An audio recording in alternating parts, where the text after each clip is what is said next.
కేసీఆర్ హయాంలో అసెంబ్లీలో బడ్జెట్ పని దినాలు తగ్గాయని సీఎల్పీ నేత మల్లు భట్టి విక్రమార్క విమర్శించారు. హైదరాబాద్ లో ఆయన మీడియాతో మాట్లాడారు.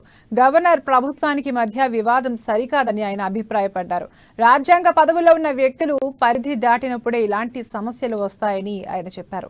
రాష్ట్రంలో ప్రజలు ఎదుర్కొంటున్న సమస్యలను అసెంబ్లీలో ప్రస్తావిస్తామని అన్నారు.